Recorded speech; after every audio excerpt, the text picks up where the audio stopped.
Have you ever settled onto the couch after a satisfying dinner, a pleasant fullness warming your belly, and felt that gentle, almost irresistible pull towards sleep? It's a universal feeling, a primal signal of contentment. But what if that seemingly innocent urge, and other simple habits just like it, were quiet saboteurs, working insidiously against your long-term health? What if the very actions you take to relax after a meal are, over decades, methodically increasing your risk of stroke, cancer, and a cascade of other serious illnesses? This isn't a hypothetical scare tactic. It is a stark reality illuminated by a lifetime of clinical observation. An 86-year-old neurologist and brain health specialist, after witnessing the trajectories of thousands of patients' lives, identified 5 common post-meal habits that he believes create a profound chasm between a vibrant, active life into one's 90s and a later life plagued by preventable health crises. These are not complex medical procedures or expensive, elusive treatments. They are everyday, almost unconscious actions that most of us perform without a second thought. Yet, according to this seasoned physician, understanding and ceasing these 5 habits could be one of the most powerful preventative health measures you ever take. The most empowering part is that these changes are simple, require no special equipment, and can be implemented starting today with your very next meal. We invite you to journey with us through this deep analysis. What you are about to learn is not just a list of don'ts. It is a profound lesson in physiological respect, a guide to working with your body's intricate design, not against it. By the end of this article, you will be armed with knowledge that can help you feel better, live with more vitality, and protect your health in ways you may have never imagined possible. Let us begin to uncover the secrets that hospitals rarely have the time to share. Secret number 1, the gravity of the situation, why lying down post-meal is a betrayal of your body's design. The first and perhaps most common transgression against our own biology is the siren song of the horizontal position after eating. Whether it's a quick nap on the sofa after lunch or heading straight to bed after a late dinner, the act of lying down feels like a natural reward. Yet, in the silent, microscopic world of our digestive tract, this simple shift in posture triggers a cascade of problematic events. To understand why, we must first appreciate the elegant architecture of our anatomy. Your esophagus, the tube connecting your throat to your stomach, is separated from the highly acidic environment of the stomach by a muscular ring called the lower esophageal sphincter, or LES. Think of the LES as a sophisticated one-way gatekeeper designed to allow food to pass down into the stomach and then clamp shut tightly to prevent the corrosive stomach acid from splashing back up. When you are sitting or standing upright, you have a powerful, invisible ally in this process: gravity. Gravity helps keep your stomach's contents settled downwards, placing minimal pressure on that crucial gatekeeper. However, the moment you lie flat, you neutralize this ally. Gravity no longer helps. The acidic contents of your stomach, a potent mix of hydrochloric acid and digestive enzymes designed to break down tough proteins, can now slosh around freely. If the LES is even slightly relaxed, this acid can easily reflux or creep back up into the delicate, unprotected lining of the esophagus. This is the mechanism behind that familiar burning sensation in the chest we call heartburn. Consider the story of Walter, an 81-year-old retired history teacher who shared that for decades his post-dinner ritual was non-negotiable. He would recline in his favorite worn leather armchair, convinced it aided his relaxation. But for years, he was plagued by a persistent, bitter taste in his mouth, especially in the mornings, and a nagging burn that often disrupted his sleep. His doctor didn't just prescribe an antacid, he asked about Walter's habits. He explained that Walter's cherished recliner habit was a primary contributor to his symptoms. On his doctor's advice, Walter began a new ritual, staying upright for at least an hour after dinner, often spending the time reading in a dining chair or tidying the kitchen. The change was not instantaneous, but within weeks, the heartburn eased, the acidic taste vanished, and his sleep quality improved dramatically. He felt more rested and vibrant, a simple testament to aligning his habits with his body's needs. This goes far beyond mere discomfort. Chronic acid reflux, medically known as gastroesophageal reflux disease, is a serious condition. Over time, the repeated exposure to stomach acid can cause inflammation of the esophagus, esophagitis, leading to scarring and the formation of strictures that can make swallowing difficult.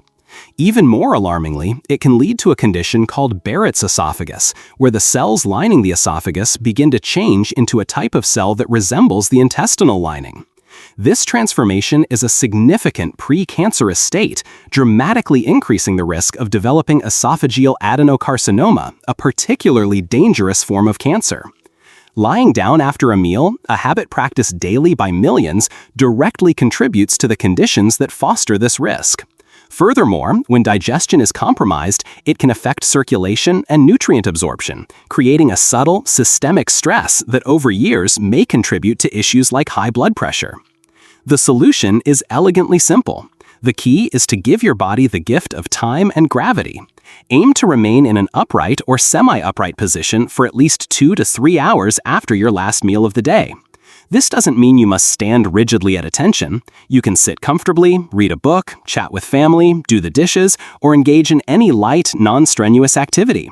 This simple act of patience allows your stomach to complete a significant portion of its work, ensuring that its contents move in the correct direction, downward, into the small intestine, before you recline for the night. That was the first secret, an important foundation for understanding how our posture directly impacts our internal health. If you find this information about the importance of staying upright after a meal useful and plan to be more mindful of it, please comment with the number 1 below to let us know. Your engagement helps us see what resonates most with you. Secret number 2, the chilling truth about cold water, more than just a refreshing sip. Another deeply ingrained habit, often perceived as entirely harmless, is the consumption of ice-cold water, particularly during or immediately after a meal. The clinking of ice in a glass, the crisp shock of cold liquid on a warm day, it feels deeply refreshing. Many believe it aids digestion by washing down the food. However, emerging physiological insights and ancient wisdom traditions alike suggest that this habit may actually hinder rather than help the digestive process, placing a subtle but persistent strain on your system. When you ingest very cold liquids, your body must expend precious energy to warm that liquid up to body temperature, around 98.6 degrees Fahrenheit or 37 degrees Celsius, before it can be properly processed. This is a basic principle of thermodynamics. This diversion of energy means there is less metabolic energy available for the primary task at hand, digesting your food. Furthermore, cold temperatures cause vasoconstriction, which is the temporary narrowing of blood vessels. When you drink ice water, the blood vessels lining your stomach can constrict, which may temporarily reduce blood flow to the digestive tract. Optimal digestion requires robust blood flow to supply oxygen and transport absorbed nutrients away. By chilling the environment, you are essentially slowing down the entire operation. An even more direct impact is on the fats and oils present in your meal. The original source mentions that cold water can cause fats to solidify, and this is a powerful visual for a more complex process. Think about what happens when you pour hot grease into a cold pan. It congeals. While the process inside your stomach is not identical, the principle holds. Cold temperatures can make fats more difficult for your digestive enzymes to break down and emulsify. This can lead to a feeling of heaviness, bloating, and indigestion, as your body must work overtime to process these stubborn, solidified fat globules. A 79-year-old woman named Carol, an avid gardener who cherished her post-gardening meals, shared her experience. She had always loved a large tumbler of ice water with her dinner. Yet, she frequently felt uncomfortably bloated afterwards, as if her food was just sitting in her stomach like a stone, sapping the very energy she had earned from her healthy meal. Her naturopathic doctor suggested a simple experiment. For 2 weeks, she was to switch to room temperature water or a warm cup of herbal tea. Carol was skeptical, but the results were undeniable.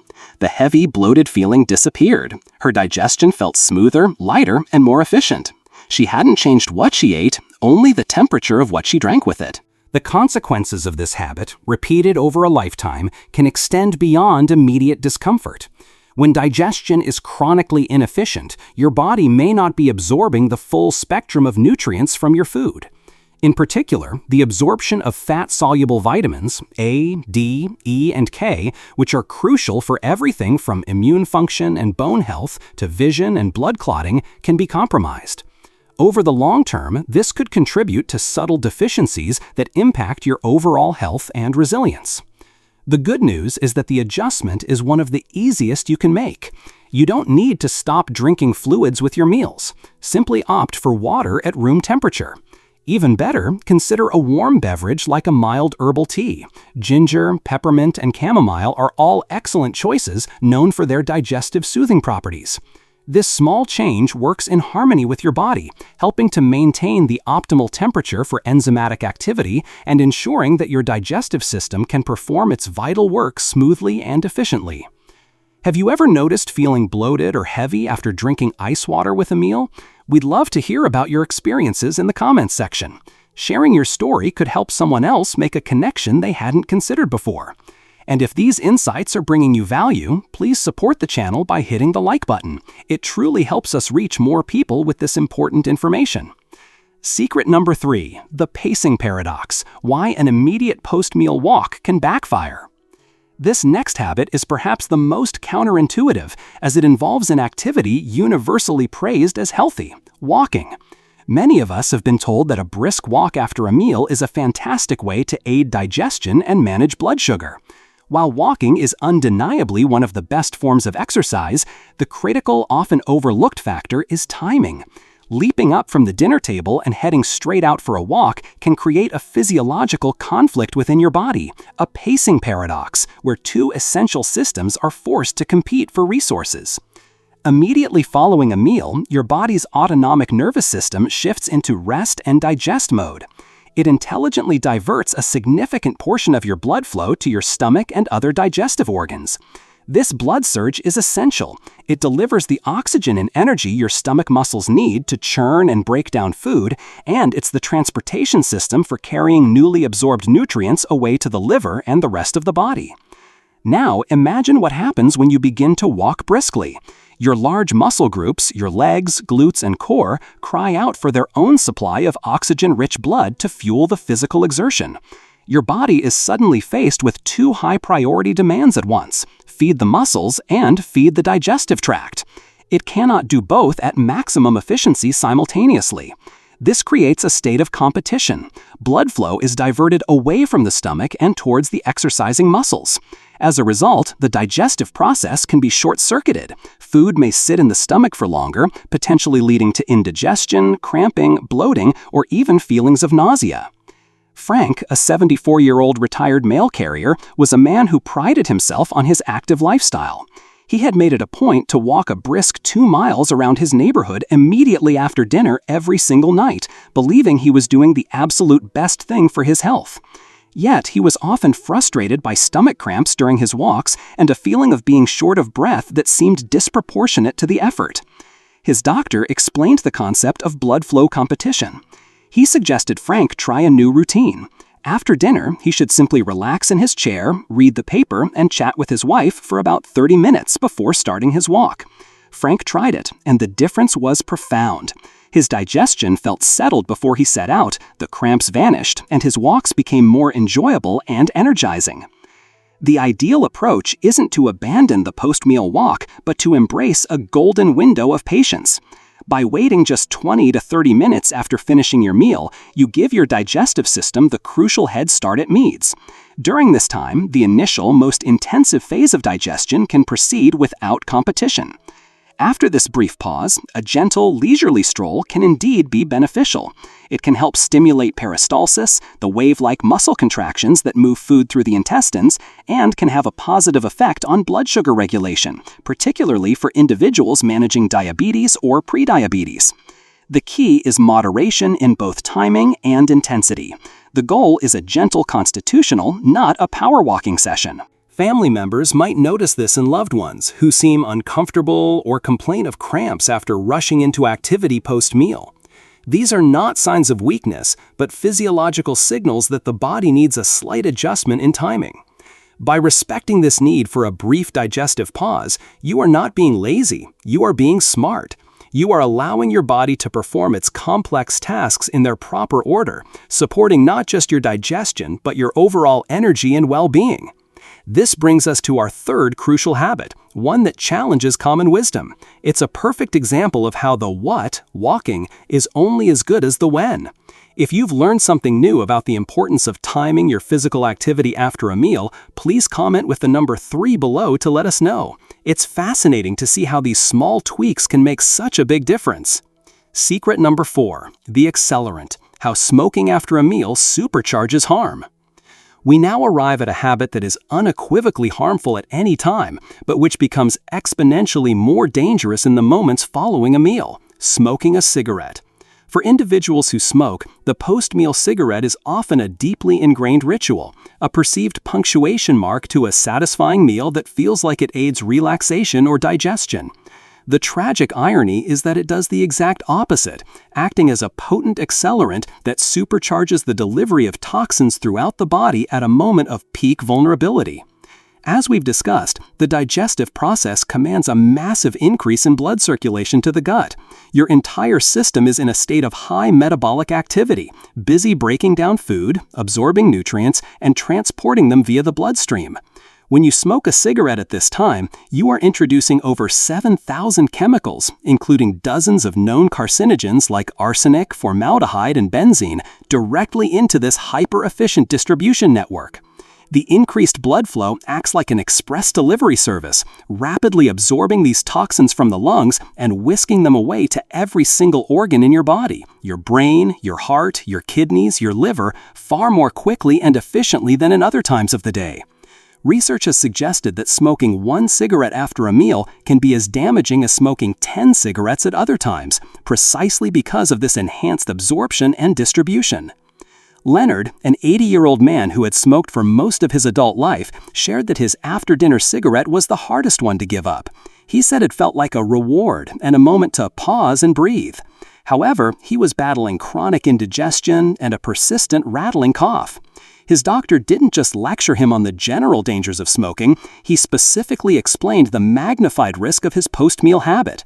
He pointed out how nicotine itself has a detrimental effect on digestion. It can relax the lower esophageal sphincter, the LES from secret number 1, directly promoting acid reflux. It also irritates the stomach lining and can interfere with the healing of peptic ulcers.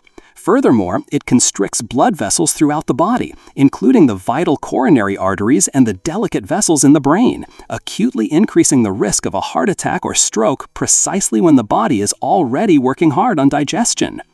Leonard, an 80-year-old man who had smoked for most of his adult life, shared that his after-dinner cigarette was the hardest one to give up. He said it felt like a reward and a moment to pause and breathe. However, he was battling chronic indigestion and a persistent rattling cough.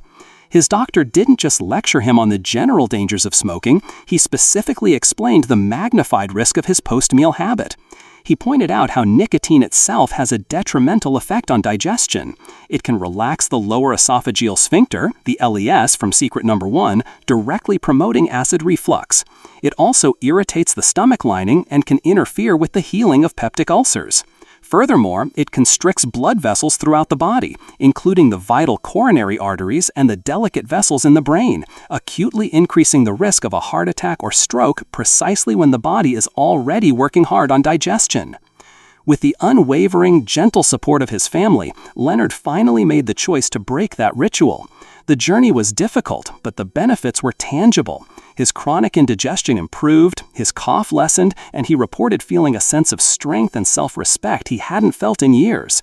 It was a powerful reminder that it's never too late to make a change that profoundly honors your health.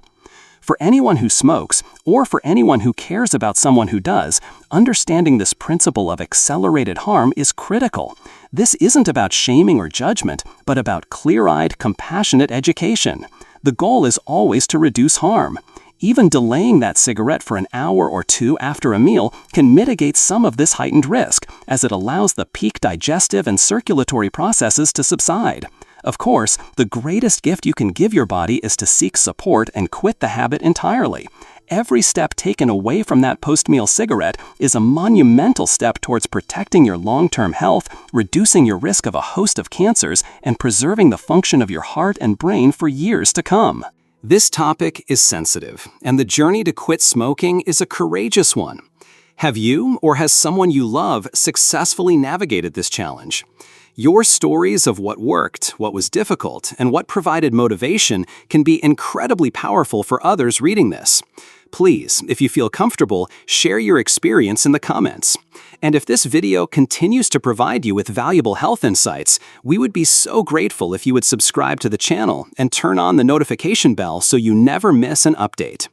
Secret 5. The unbuckling deception, the hidden message of a loosened belt. Our final secret lies in a gesture so common it has become a cultural trope, the satisfying unbuckling of a belt or the unbuttoning of a waistband after a large meal. It's often accompanied by a contented sigh, a physical admission of having eaten one's fill and then some. While the act itself seems like a harmless, even necessary step for comfort, it is a deceptive habit. The primary danger isn't the physical act of loosening the belt, but rather the behavior it represents and the physiological consequences it masks and enables. At its core, loosening your belt is a signal that you have likely eaten past the point of comfortable satiety. It's your body's way of saying, the container is too full, and your action's way of saying, I'll just make the container bigger. By doing this, you are effectively training yourself to ignore your body's natural stop signals. You are overriding the subtle cues of fullness and stretching the boundaries of what feels normal. Over time, this can lead to a pattern of chronic overeating, as your sense of a normal portion size becomes distorted. Let's look at the immediate physical effects. When you loosen your belt, you reduce the external support for your abdominal wall. This allows your stomach, now heavy with food, to push forward and downward. This can encourage poor, slumped posture, which, as we've learned, hinders efficient digestion. More critically, for many people, this relaxation of the abdominal muscles can actually increase intra-abdominal pressure upwards onto the stomach itself, much like squeezing the bottom of a water balloon. This upward pressure can force stomach acid back towards the esophagus, directly contributing to the acid reflux we discussed in our very first point. So, the act of seeking relief can paradoxically worsen one of the most common post-meal discomforts. Gerald, a cheerful 76-year-old, admitted he'd been a member of the post-dinner unbuckling club for as long as he could remember. He saw it as a harmless comfort measure. But he had been noticing a profound sluggishness and mental fog that would settle over him after most evening meals, along with frequent, uncomfortable bloating. His doctor explained that this habit was a red flag for habitual overeating, which was putting a massive strain on his metabolism. When Gerald started to focus not on post-meal comfort, but on pre-meal choices, wearing clothes that were comfortable to begin with, eating more slowly, and paying close attention to the moment he felt satisfied rather than stuffed, the change was remarkable. The bloating faded, and the post-meal sluggishness was replaced by a feeling of light, sustained energy. The long-term consequences of the behavior this habit enables are profound. Chronic overeating is a primary driver of weight gain and obesity, which in turn are major risk factors for a host of life-altering conditions. This includes type 2 diabetes, as the pancreas struggles to produce enough insulin to handle the constant influx of excess calories. Non-alcoholic fatty liver disease, where fat accumulates in the liver and impairs its function, high blood pressure, and an overall increased risk of heart disease and stroke. The simple, thoughtless act of unbuckling a belt is the final step in a chain of events that, repeated daily, lays the groundwork for serious metabolic disease. The solution is not to suffer in tight clothing. The solution is to cultivate mindfulness. It begins before you even sit down to eat, by choosing to wear clothing that is comfortable and doesn't constrict your abdomen. The real work happens during the meal. Eat slowly, savor each bite, and put your fork down between bites. Tune in to your body's signals. There is a beautiful, subtle point where you are no longer hungry, but not yet full. That is the sweet spot.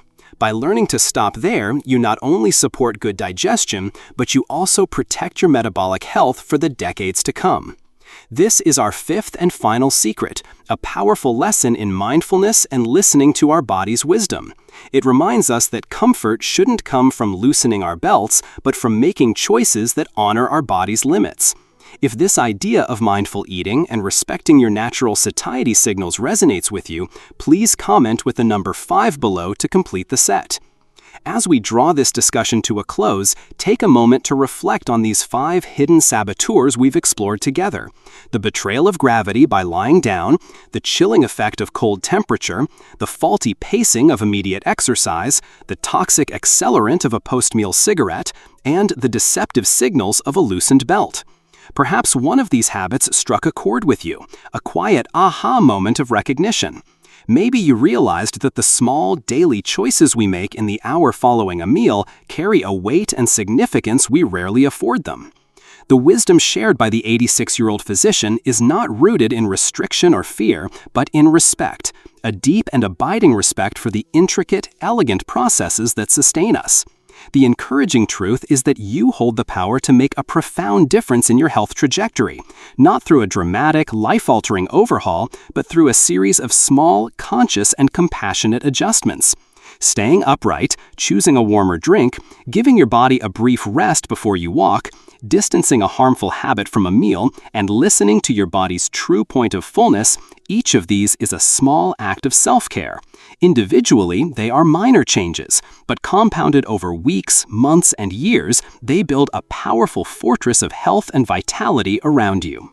The journey of health is not a sprint. It is a lifelong marathon, paced one meal at a time.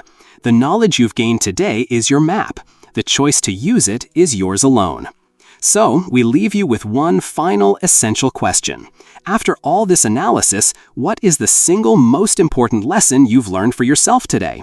And more importantly, what is one small actionable change you plan to implement starting with your very next meal? Please let us know your thoughts and your commitment in the comments below. Sharing your intention not only strengthens your own resolve, but also inspires our entire community. Reading your comments gives us immense motivation to continue this work. If you found this article insightful and valuable, please show your support by hitting the like button, subscribing to the channel, and sharing it with someone you care about. Thank you for investing this time in your health, and we look forward to seeing you in the next video.